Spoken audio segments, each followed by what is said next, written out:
सतनाम साहेब बंदगी।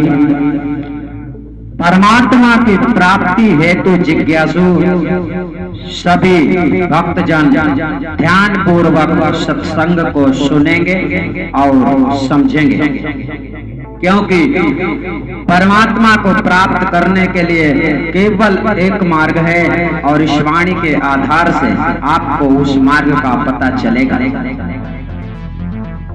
अगम निगम की गए गुरु के संगे पाओगे, नहीं है दूसरी गैल कहीं भी जाओगे। अगम निगम के गैल गुरु के संगे पाओगे, नहीं है दूसरी गैल कहीं भी जाओगे। अर्थात एक सच्चा गुरु, एक सतगुरु जिस मार्ग पे चलता है, उस मार्ग पे जब आप भी चलते हैं तभी आप उस परमात्मा के निज धाम को जा सकते हैं, अन्यथा दूसरा कोई रास्ता नहीं है। चलिए सत्य पुरुष कबीर की वाणी पर आपको समझाते हैं। परम प्रभु अपने ही उर पायो,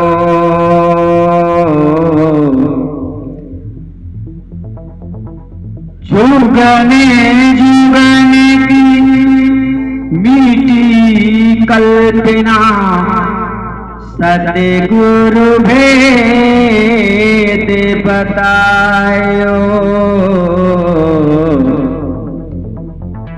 जैसे कुमारी कंठ मणिभूषण, जान्यो कहूँ गवायो। काऊ सखीनी आए बतायो, मन को भरमो मिटायो। चलते हैं अनुवाद पर। परम प्रभु परमात्मा को मैंने अपने ही अंदर पाया, यही शब्द समझा रहा है। जुगों जुगों से जिस परमात्मा से मिलने की इच्छा की थी, 84 बंधन से मुक्त होने की कल्पना की थी, ऐसा भेद किसी अन्य योनियों में मुझे नहीं मिला। दर दर से भटकते हुए,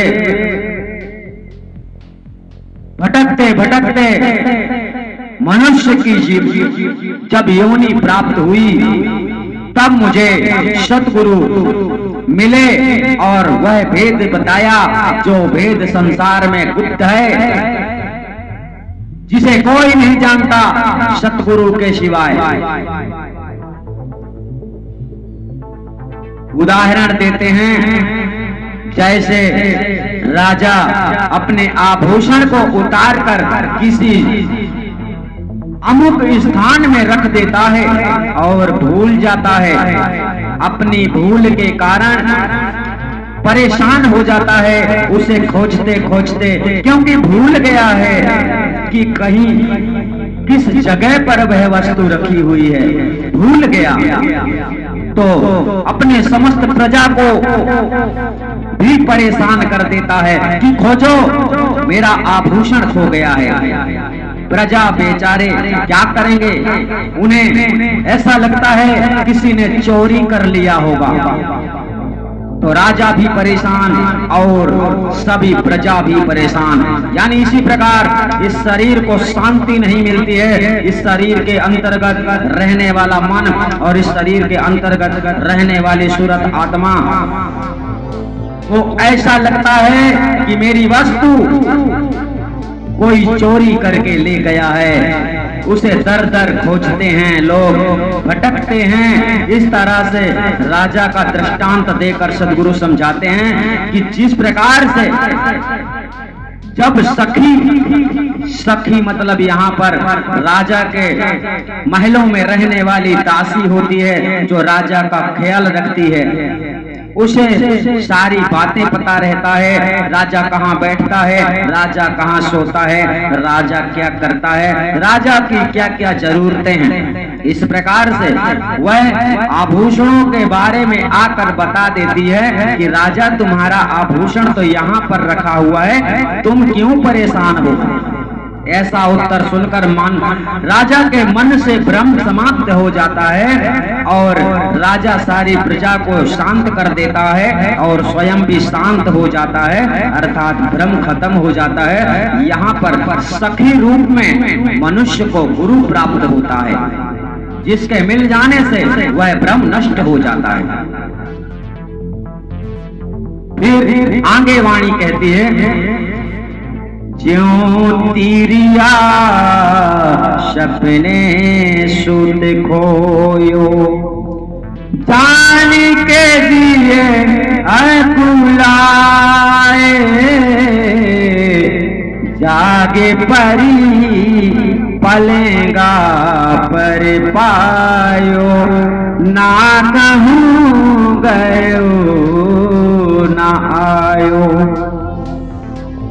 उदाहरण देते हैं सदगुरु, जिस प्रकार से तिरिया यानी औरत होता है, कोई माँ अपने पुत्र को, उसे ऐसा लगता है, सपना देखती है, कोई भयानक सपना देखती है और उसके भयानक सपने में उसे ऐसा लगता है कि मेरे पुत्र को कोई मेरे से छीन कर ले गया है। इस प्रकार के जब स्वप्न उसको आते हैं तो उसका हृदय व्याकुल हो जाता है और वह नींद से जाग जाती है कि मेरा पुत्र कहीं चला गया है, उसे कोई ले गया है। लेकिन जब वह जागती है तो उसे पलंग पर ही पाती है, यानी अपने पास में ही वो बालक को प्राप्त करती है, देख लेती है और उसके मन का भ्रम समाप्त हो जाता है कि मेरा बालक कहीं ना गया है और ना कहीं जाएगा। ठीक है, मतलब कहीं आया गया नहीं है, मेरा भ्रम था। आगे चलते हैं, वाणी कहती है, मृगा पास बसे कसे तूरी, ढूंढत बने बने धायो, उलटे सुगंध नाभिके लेने, इस तेरे होए सकुचाए, इस तेरे होए सकुचाए। साहेब यहाँ पर मिर्गा से मनुष्य का उदाहरण देते हैं। चलिए मिर्गा के बारे में समझ लो। मिर्गा एक मनुष्य है और मनुष्य के अंदर भी कस्तूरी बसती है, समझ लो। फिर भी उस कस्तूरी को ढूंढने के लिए मनुष्य वन वन भटकता है, अर्थात दर दर की ठोकरें खाता है, मंदिर मस्जिद तीर्थ और अन्य घिनौने कार्य करता है जो भक्ति में नहीं करते लोग बलि तक चढ़ा देते हैं। इस तरह की भक्ति करते हैं, अर्थात जो अनित्य क्रिया है, जो गलत है, जो नहीं करना चाहिए परमात्मा की भक्ति के लिए, फिर भी ऐसा लोग करते हैं। तो यहाँ पर सदगुरु इसी को कहते हैं कि मिर्गा जैसे होता है, वो बार बार भटकता है, फिर कहीं विचार करने लगता है कि अरे यह सुगंध तो मेरे अंदर से ही आ रही है। फिर वह विचार करने लगता है कि इसकी प्राप्ति मैं इसे कैसे जानूं कि ये क्या चीज है। इसी प्रकार से मनुष्य भी भटकता रहता है। कोई तो कहता है मैं ही ब्रह्म हूं, मैं ही परमात्मा हूं। यहां तक कि लोगों के विचार इस तरह से हो गए हैं कि मैं ही ब्रह्म हूं। इस तरह का विचार करने वाला महामूर्ख है, जो यह समझ लेता है कि जो हूं सो मैं हूं, सो गलत है। क्यों? क्योंकि तुम्हें तो बनाने वाला कोई और है, तुम्हें सब कुछ स्वरूप देने वाला तो कोई और है, लेकिन तुम तो एक माचिस की तिल्ली भी नहीं बना सकते हो। तुम्हारे अंदर वो दृढ़ता, वो साहस नहीं है। इसलिए अहम ब्रह्मास्मि कहना मूर्ख लोगों का कार्य है। जो समझता है मैं सब कुछ जान गया, परमात्मा सत्ता, सत्य पुरुष परमात्मा की लीला से आज तक इस संसार में कोई भी पूरी तरह से अवगत नहीं हुआ है। इसलिए उसके अधीन, उसके सत्य पुरुष परमात्मा के ज्ञान के अधीन रहना ही जगत का कल्याण है। आगे चलते हैं। साहिब की वाणी में कहते हैं, कहाँ कबीर भाई है वह गति, ज्यों गूंगे गुड़ खायो, ताको स्वाद कहे कहो कैसे, मन ही मन मुस्कायो, परमे प्रभु अपने ही ओर पायो। साहिब कबीर कहते हैं कि जो व्यक्ति उस वेद को जान लेता है, उस परमात्मा सत्ता को जान लेता है, उस अमृत का पान कर लेता है, वो गूंगा हो जाता है। अर्थात उससे अगर तुम पूछोगे तो वो नहीं बता सकता है कि इसका स्वाद कैसा है। कोई भी मनुष्य जब परमात्मा सत्ता से अभिगत हो जाता है, मिल जाता है, जान लेता है, सार शब्द को जान लेता है, तो कोई भी संसार का व्यक्ति उसका वर्णन नहीं कर सकता है कि उसका आनंद क्या है, उसका स्वाद क्या है, वो कैसा है, कैसा लगता है। क्योंकि वही एक ऐसी वस्तु है जो शरीर से परे है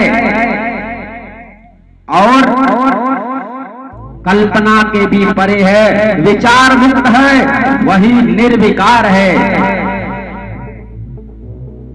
आप लोग समझ गए होंगे। इसलिए सबसे पहले आपको यह समझना है कि सतगुरु आपके जीवन का कल्याण कर सकता है। जो सच्चा गुरु है, याद रहे, अगर आपके गुरु में झूठ दिखाई देता है कि वो झूठ बोल रहा है, अगर आपका गुरु सत्य नहीं बोल सकता है तो समझ लेना कि तुम्हें सत्यलोक का पद स्थान नहीं दिला सकता है, चाहे वो पूर्ण ज्ञानी क्यों ना हो। क्योंकि वहां केवल सतगुरु की चलती है, जहां झूठ बोलना सदा ही वर्जित है। आप लोग इस वाणी के आधार से समझ पाए होंगे कि परमात्मा आपको कहीं नहीं मिलेगा, स्वयं में ही मिलेगा, सतगुरु के भेद बताने के अनुसार। अर्थात सतगुरु ही आपको मिलाएगा। ये भी अच्छी तरह से ध्यान रखो। आपको अगर कोई विधि विधान बताता है तो वह पाखंडी आपको गुमराह कर रहा है। इस वाणी के आधार में आप अच्छी तरह से सब कुछ समझ लेना, ताकि आप लोगों को भ्रम ना हो और कोई भी दुनिया का पाखंडी आपको भ्रमित ना कर सके। यह सत्य पुरुष परमात्मा के सत्य वचन है। आपको बहुत लोग गुमराह करते होंगे, उल्टा सीधा ज्ञान समझाकर।